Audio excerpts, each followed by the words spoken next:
Sir అదేవిధంగా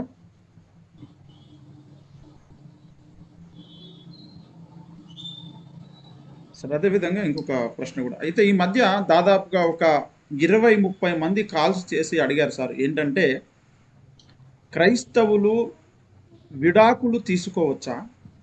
తీసుకుంటే ఎలాంటి సందర్భంలో విడాకులు తీసుకోవాలి? ఎందుకు అంటే ఈ మధ్య భర్తతో నాకు పడి రావడం లేదు, ఆయన మమ్మల్ని చక్కగా చూసుకోవడం లేదు, ఇంకొకరితో సంబంధం పెట్టుకున్నాడంటూ కొంతమంది కాల్ చేశారు సార్. ఇంకో కొంతమంది కొన్ని రకాల కారణాలు చెబుతూ మరి విడాకులు తీసుకోవాలంటే మరి లేఖనమేమో ఒప్పుకోవడం లేదు కదా, మరి దీన్ని ఎలా అర్థం చేసుకోవాలి అంటూ అడుగుతా ఉన్నారు. ఒక్కొక్కరు 7 సంవత్సరాలు భర్త వదిలిపెట్టిపోయిన సందర్భాలు, కొంతమంది 10 సంవత్సరాలు భార్య దూరంగా ఉన్నటువంటి సందర్భాలు, ఇలాంటి వాళ్ళు కాల్స్ చేసి అడుగుతా ఉన్నారు సార్. అందరి కొరకు ఒక స్పష్టమైన జవాబును దయచేయగలరని మనం చేస్తాం. క్రైస్తవులు విడాకులు తీసుకోవచ్చా అనే ప్రశ్న ఎలాంటిదంటే, క్రైస్తవులు ఇంటి మీద నుండి పడితే ఎముకలు విరగడానికి ఆ ఎముకలకు అధికారం ఉన్నదా? చెట్టు మీద నుండి పడితే, ఇంటి మీద నుంచి పడితే ఎముకలు విరగవచ్చునా? అది లేఖనాలు ఒప్పుకుంటాయా అని అన్నట్టున్నది. ఇక్కడ డైవర్స్ అనేది క్రైస్తవులే కాదండి, హిందువులు, ముస్లింలు ఎవ్వరికి జరగకూడని ఒక మహాభయంకరమైన యాక్సిడెంట్ అది. అందరూ సకల ప్రజలు చెవులు రెక్కించి వినండి. Divorce is something that should never happen to anybody in any religion, in any society, in any country, in any faith. Divorce is something which should never happen to anybody. అసలు అది జరగనే కూడదు. వాళ్ళు హిందువుల, క్రైస్తవుల, ముస్లిముల, నాస్తికుల అనేది అప్రస్తుతం. డైవర్స్ అనేది జరగకూడదు అంతే. అదొక యాక్సిడెంట్ లాంటిది. కార్లు తయారు చేస్తారు, వాళ్ళ బిజినెస్ అది. కొనుగోలుదారులు కార్లు కొనుక్కుంటారు, వీళ్ళ అవసరం అది. బిజినెస్ అవసరం కొరకు వాళ్ళు బిజినెస్ జరగాలని కార్లు తయారు చేస్తారు, వీడు ఈజీగా ప్రయాణాలు చేయాలని వీడు కొనుక్కుంటాడు. తయారు చేసిన వాడు కానీ, కొనుక్కున్నవాడు కానీ, రోడ్లు వేసిన గవర్నమెంట్ కానీ ఎవరికైనా యాక్సిడెంట్ అయితే బాగుండు అని అనుకోరు. యాక్సిడెంట్ అనేది కారు యొక్క మ్యానుఫ్యాక్చరర్ ఇష్టపడడు, కొనుక్కున్నవాడు ఇష్టపడడు, అలాగే రోడ్లు వేసిన గవర్నమెంట్ కూడా ఇష్టపడదు. యాక్సిడెంట్ జరగాలని ఎవడు అనుకుంటాడు, కానీ జరుగుతాయి కొన్ని యాక్సిడెంట్. ఎవడో ఒకడు పొరపాటు, నడిపేవాడు తాగి నడపడము, నిద్రమత్తులో తూలుతూ నడపడము, వీడు కరెక్ట్గా ఉన్నా ఎదురొచ్చే బండి వాడు తాగి నిద్రమత్తులో ఉండడము, లేకపోతే సడన్గా ఏదో ఒక గేదె ఎదురు రావడము, ఏదో పంది, పిల్లి, ఇవన్నీ ఎదురొచ్చేసి బోల్డ్ యాక్సిడెంట్లు. కుక్కలు, రోడ్లు సరిగా లేకపోవడము, ఎన్నో కారణాలు. యాక్సిడెంట్ జరుగుతుంది, జరిగినప్పుడు ఎముకలు విరుగుతాయి. అది దురదృష్టకరమైన సంఘటన.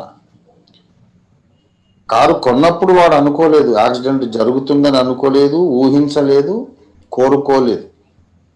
కళలోనైనా అసలు ఈ కాన్సెప్టే లేదు. కారు కొనేవాడిని వెళ్ళి షోరూమ్ దగ్గర, సార్ కొంటున్నారు మరి బాగానే ఉంది, రేపు యాక్సిడెంట్ అయితే అలాగా అన్నారు అనుకోండి, ఎలాగుంటుంది? ఏంటంటే శుభమాన్ని బండి కొనుక్కుంటుంటే, కారు కొనుక్కుంటూ ఉంటే ఇలాగ అశుభం పలుకుతారు ఏమిటండి, అసలు మీకు బుద్ధి జ్ఞానం ఉందా అంటాడు. యాక్సిడెంట్ అనేది జరగకూడదు, కానీ కొన్నిసార్లు జరుగుతుంది. Very unfortunate. అటువంటి అన్ఫార్చునేట్, అన్ఫోర్సీన్, అన్డిజైరబుల్ డెవలప్మెంటే డివోర్స్. డైవర్స్ అయిన తర్వాత ఇప్పటి నుంచి నేను హ్యాపీగా ఉన్నాను అని ఆ అబ్బాయి అమ్మాయి డైవర్స్ అయిపోయిందండి, ఐఎమ్ వెరీ హ్యాపీ నౌ, చాలా ఇక పరమానంద భరితురాలనైపోయా, పరమానంద భరితుడినైపోయా అనేది ఉండదు. డివోర్స్ అనేది జరిగితే ఆ అబ్బాయి గాయపడతాడు, ఆ అమ్మాయి గాయపడుతుంది, వీళ్ళని కన్నవాళ్ళు పెద్దలు గాయపడతారు, పిల్లలు ఉంటే వాళ్ళు గాయపడతారు, మొత్తం సమాజమే గాయపడుతుంది. పెళ్ళంటే ఒకసారి జరిగినాక వాళ్ళు అడ్జస్ట్ అయి ఉండటంలోనే ఇద్దరికీ ఆనందము క్షేమం ఉంది. నేను ఉండను, నేను వెళ్ళిపోతాను అని అనడము సాధ్యమైనంత వరకు దాన్ని అవాయిడ్ చేయాలి. ఇది సిద్ధాంతం. కానీ ఆచరణలో ఒక్కొక్కసారి అలాగ జరగడానికి అవకాశం ఉండడం లేదు. ఎవరికి ఇష్టం లేకపోయినా యాక్సిడెంట్ జరుగుతున్నట్టు ఎవరికి ఇష్టం లేకపోయినా కొన్ని విడాకులు జరుగుతూ ఉన్నాయి. క్రైస్తవుడు విడాకులు తీసుకోవచ్చు అంటే అసలు ఎందుకు తీసుకోవాలండి? ఎందుకు తీసుకోవాలంటున్నా నేను. పురుషుడు తన సొంత ఇంటి వారి బాగోగులు చూడాలి, క్రీస్తు ప్రభు ప్రేమించినట్లు ప్రేమించాలి. స్త్రీలు దేవునికి ఎలాగైతే లోబడతారో అలాగే పురుషునికి లోబడాలి. ఇలా ఉన్న తర్వాత ఇక డివోర్స్ అనే దాన్ని అసలు ఆ క్వశ్చన్ అరైజ్ కాదు కదా. ఈ ఇద్దరు ఎవరో ఒకరు ఆ పారామీటర్స్ ప్రమాణాల ప్రకారం ఉండలేదు. ఇతడు ప్రేమించలేదు, లేక ఆమెకు లోబడే హృదయం లేదు, ఏదో ఒక కారణం ఏర్పడింది. ఇప్పుడు బండిని నడిపేటప్పుడు స్టాండర్డ్ డ్రైవింగ్ కండిషన్స్లో ఇంత పెట్రోల్ కన్జంప్షన్ అయితే, ఇంత పెట్రోల్ వాడుకుంటే ఇంత దూరం వెళ్తుంది, ఇంత స్పీడ్లో అన్నీ స్టాండర్డ్ డ్రైవింగ్ కండిషన్స్ పెడతాడు. కానీ వాస్తవంగా మాత్రం అలా జరగదు. అనుకున్నంతకంటే ఎక్కువ పెట్రోల్ కాలుతుంది, తక్కువ మైలేజ్ వస్తుంది, గోతులు గుంటలు ఉంటాయి, గతుకులు ఉంటాయి, అన్నట్టు రోడ్ల మీద ఒక్కొక్కసారి మేకులు కూడా ఉంటాయి. ఆ మేకులు గుచ్చుకున్నాయంటే ఇంకా స్టాండర్డ్ డ్రైవింగ్ కండిషన్ లేదేమీ లేదు, పంక్చర్ అయిపోతుంది, ఆగిపోతుంది బండి. రోడ్డు మీద కొన్ని మేకులు ఉండి ఎలాగైతే బండిని ఆపేస్తుంటాయో, జీవిత గమనములో, జీవిత యాత్రలో, మన జీవన రథానికి కూడా పంక్చర్లు అయిపోతుంటాయి. కాబట్టి లేఖనం ఒప్పుకోదు అంటే లేఖనము ప్రకారం, లేఖనము డైవర్స్ ఒప్పుకోవడం ఏంటండి?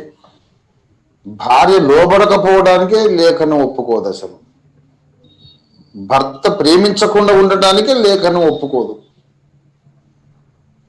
వీడు ప్రేమించలేదు అంటే లేఖనాన్ని బేఖాతరు చేశాడు, లెక్క చేయలేదు వీడు. అమ్మాయి లోబడలేదంటే లేఖనాన్ని ధిక్కరించింది. ఈమె లేఖనాన్ని ఇంట్లో ధిక్కరించి, వాడు ధిక్కరించి బయటకు వచ్చాక విడాకులు తీసుకునేటప్పుడు లేఖనానికి ఎక్కడ లోబడతారు? కాబట్టి సకల జనులు దయచేసి చిత్తగించండి. డైవర్స్ అనేది ఎవరు ఎప్పుడు ఆలోచించొద్దు. కానీ కొన్నిసార్లు తప్పని పరిస్థితి ఏర్పడుతుంది. నాకు తెలిసి ఇటీవల నా దృష్టికి వచ్చిన ఒక లేటెస్ట్ విషయం చెబుతున్నాను నేను. పెళ్ళయింది, అమ్మాయి చాలా అందగత్తే, చాలా మంచి భక్తి గల కుటుంబం నుంచి వచ్చింది, బాగా చదువుకుంది, అబ్బాయి కూడా చదువుకున్నాడు. పెళ్ళైన మొదటి వారంలోనే దెబ్బలాడి గొడవాడి ఇంటికి వెళ్ళిపోయింది. 6 నెలల నుండి వచ్చింది, సమాధానపరిచారు పెద్దలు. మళ్ళీ ఒక వారం రోజులు గొడవాడి వెళ్ళిపోయింది. ఇలాగా సంవత్సరంలో 1 వారము, 2 వారాలు, 3 వారాలు అత్తగారింట్లో ఉంటుంది, మిగతా 11 నెలలు తల్లిగారింట్లో ఉంటుంది. ఎందుకు ఇలాగ జరుగుతుందో అర్థం కాక అబ్బాయి డిప్రెషన్లోకి వెళ్ళిపోయాడు. తర్వాత ఎంక్వైరీ చేస్తే తెలిసింది ఏంటంటే, పెళ్లి కావడానికి చాలా సంవత్సరాల ముందు నుండే ఆమెకి తనకు బావ వరస అయ్యే ఒక అతనితో సంబంధం ఉంది. అతని ప్రేమ, అతని లాలన, అతని యొక్క సాహచర్యానికి ఈమె అలవాటైపోయింది. మరి ఎందుకు పెళ్లి చేసుకోలేదు అంటే, అక్కడొక విచిత్రం జరిగింది. వీళ్ళు ప్రేమించుకున్నారు కానీ ఇంకేదో పరిస్థితులు కలిసి రాక అతడు తప్పనిసరి పరిస్థితుల్లో ఇంకొక అమ్మాయిని పెళ్లి చేసుకోవాల్సి వచ్చింది. చేసుకుంటే చేసుకున్నావు లేవయ్యా స్వామి, నిన్ను వదిలి నేను ఉండలేను అన్నది ఈమె. అలా కుదరదు అమ్మాయి, పెద్దలు ఒప్పుకోరు, లోకం ఒప్పుకోదని వాడు మొండికేసి ఖండితంగా ఈమెకు చెప్పి ఒప్పించాడు. కనుక ఇక్కడ పెళ్లి చేసుకుంది. కానీ మనసంతా అక్కడ. ఇది నేను చెప్పేది సినిమా కథ, డ్రామా కథ, నవలల్లో ఉండే కథ కాదు. ప్రాక్టికల్గా లైఫ్లో నేను చూసిన మొన్న కొన్ని రోజుల క్రితం నా ముందుకు వచ్చినటువంటి కేసు. పేర్లు మాత్రమే నేను చెప్పలేదు. ఇప్పుడు మేము అదే డీల్ చేస్తూ ఉన్నాం. అదేంటండి, ఆడపిల్ల మీద అంత పెద్ద నింద మోపారు అని పెద్దల పంచాయతీలో ఆ అమ్మాయి ఉంది. ఈ అబ్బాయి దగ్గర మొత్తం అంత ఎవిడెన్సెస్ ఉన్నాయి, వాళ్ళ చాటింగ్లు, వాళ్ళ యొక్క వ్యవహారం అంతా. కనుక ఇప్పుడు సరే వదిలితే వదిలేస్తానే వదిలే కానీ నాకు 25 లక్షలు ఇవ్వని డిమాండ్. ఇప్పుడు ఇలాంటి పరిస్థితుల్లో ఈ అబ్బాయి చాలా భక్తిపరుడు, ఆ అమ్మాయి ఏమో నేను ముందు ప్రేమించిన వాడిని వదులుకోలేను అంటుంది. మరి ఈమె అలాగా వేరే వాడితో ఉంటూనే కొనసాగుతానే ఉంటాను అన్నప్పుడు ఇతడు అంత కలిసి ఉంటానికి మాత్రం లేఖను ఒప్పుకుంటుందా? మరి డైవర్స్ లేఖను ఒప్పుకోదు కదా అంటున్నారు. ఒప్పుకోదు అంటారు, నిజమే. విడాకులకు లేఖనం ఒప్పుకోదు. ఇతని భార్య ఇంకొకరితో సంబంధం కొనసాగించడానికి లేఖనం ఒప్పుకుంటుందా? ఒప్పుకోదు కదా. మరి అలాంటప్పుడు వీడికి ఎంత మనోవేదన.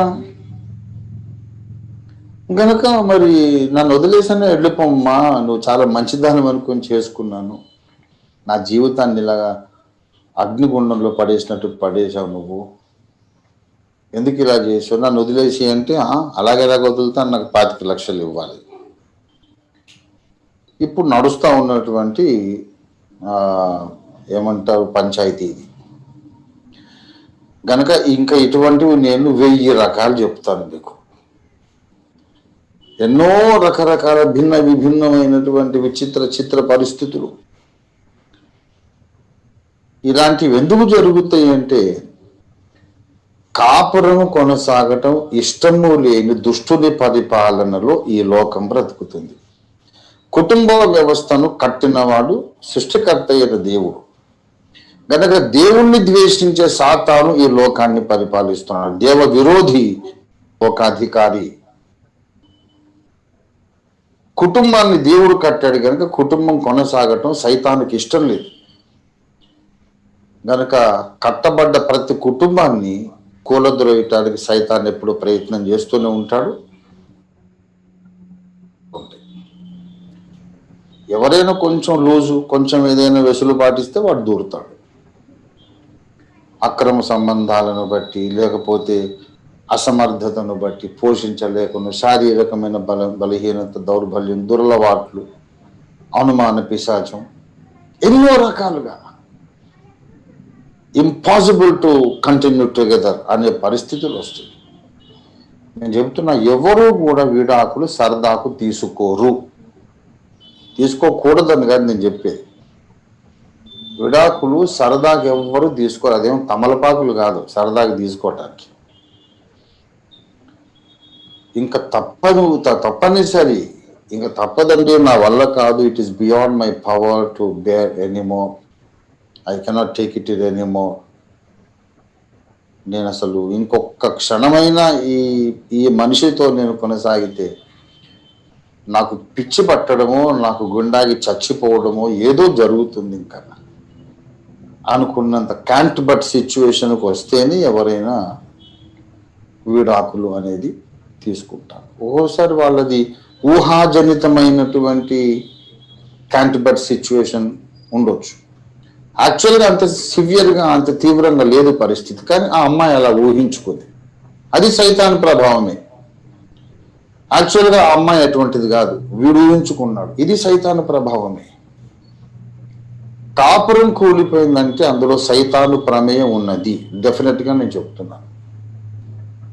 ఎక్కడైనా కాపురం కూలిపోయిందంటే అది హిందువులు కానీ, ముస్లిములు కానీ, క్రైస్తవులు కానీ, నాస్తికులు కానీ, బౌద్ధులు కానీ, ఎవరైనా కానీ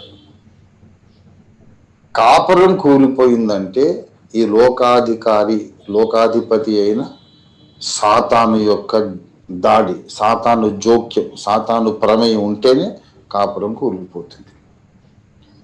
కుటుంబాలు పచ్చగా కళకళలాడుతుంటే చూసి సంతోషించేవాడు దేవుడు.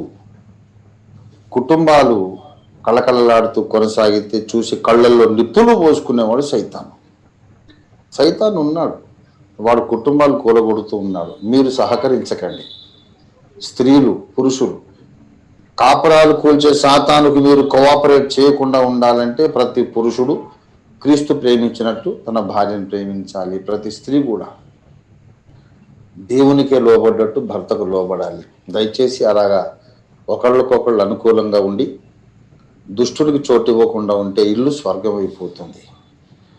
డైవర్స్ వాక్యానుసారం అంటే అసలు డైవర్స్ ఎవరు తీసుకోకూడదండి. క్రైస్తవులు అనే క్వశ్చన్ లేదు. కార్ యాక్సిడెంట్లో క్రైస్తవులకు కాళ్ళు విరగవచ్చునా అని అడిగినట్టుంది.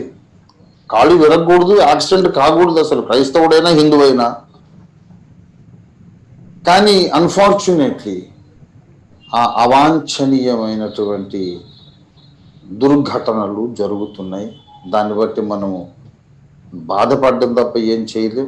ఆఖరిగా కొసమెరుపు చెబుతున్నాను, even if the family is broken, కుటుంబం కూలిపోయినా సరే,